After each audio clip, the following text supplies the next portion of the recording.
اسی لیے فرمایا گیا کہ قولوا قولا سدیدا۔ ایک مرتبہ ایسے ہی موقع پر حضرت معاذ بن جبل رضی اللہ تعالی عنہ، ان سے ہم پوری طرح متعارف ہو چکے ہیں، ایک بڑی طویل حدیث ان کی ہم پڑھ چکے ہیں،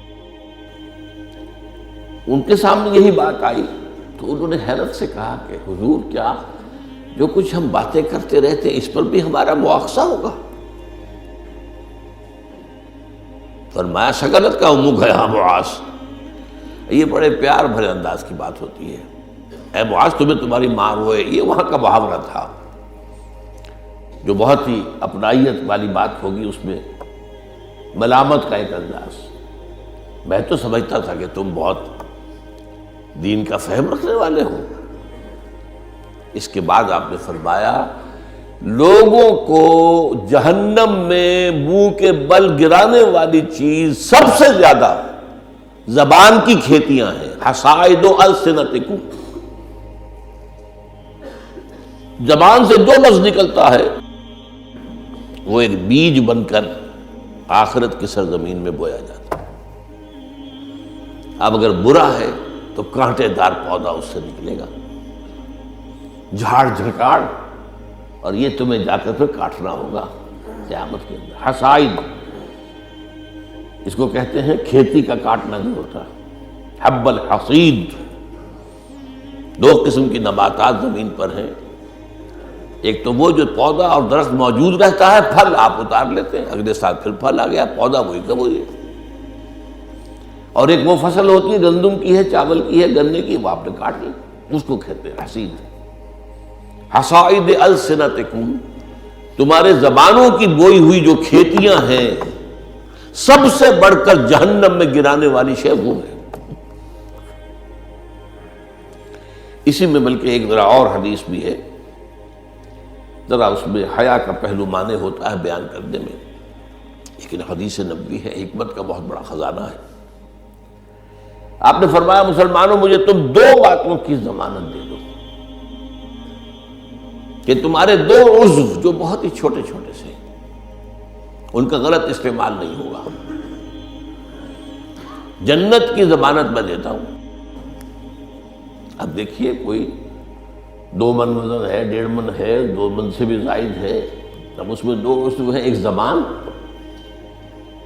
اور ایک شرمگاہ، ان 2 کی ضمانت مجھے دے دو کہ ان کا غلط استعمال نہیں ہوگا۔ باقی پورا جسم جو ہے، اس کی جو بھی حرکات و سکنات ہیں، ان کی گویا کہ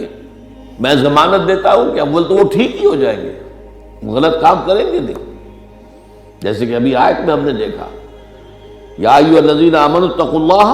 وقولوا قولا سدیدا یصلح لکم اعمالکم،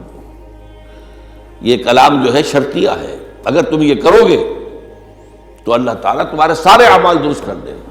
وَيَغْفِرْ لَكُمْ ذُنُوبَكُمْ، اور کبھی اگر خطا بھی ہو جاتی ہے انسان سے، ظاہر بات ہے الانسان مرکب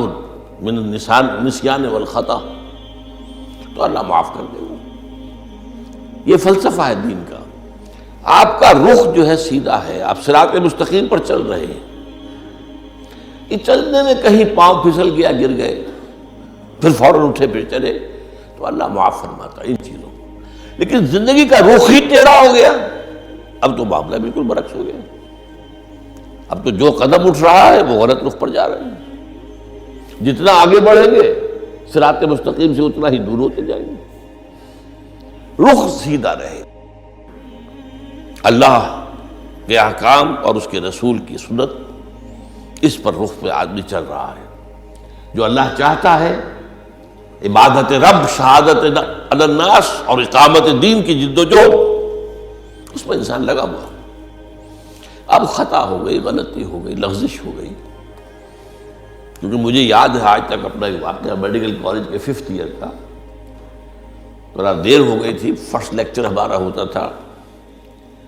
جو سرجری کا، ڈاکٹر امیر الدین، وہ بڑے سخت تھے،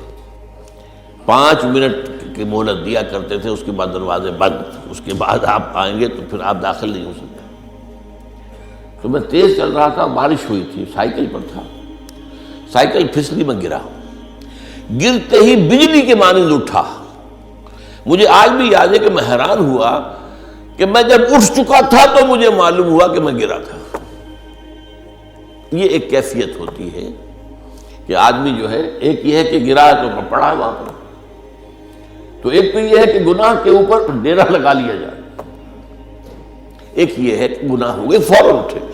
جس کو سورہ نساء میں کہا گیا ہے ثم یتوبون من قریب، فوری طور پر اگر توبہ کر لیں تو اللہ تعالیٰ لازماً انما التوبۃ علی اللہ للذین یعملون السیئات ثم یتوبون من قریب، کوئی گناہ تو ہو گیا، خطا تو ہو گئی، فوراً توبہ کر لیں، اللہ تعالیٰ صاف کر دے گا فوراً۔ اللہ نے اپنے ذمے لیا ہے، اپنے اوپر لازم کر لیا ہے۔ تو اس اعتبار سے حضور نے فرمایا کہ یہ دو اعضاء ہیں، ان کی ضمانت مجھے دے دو، ان کا استعمال غلط نہیں ہوگا تو جنت کی ضمانت مجھ سے لے لو۔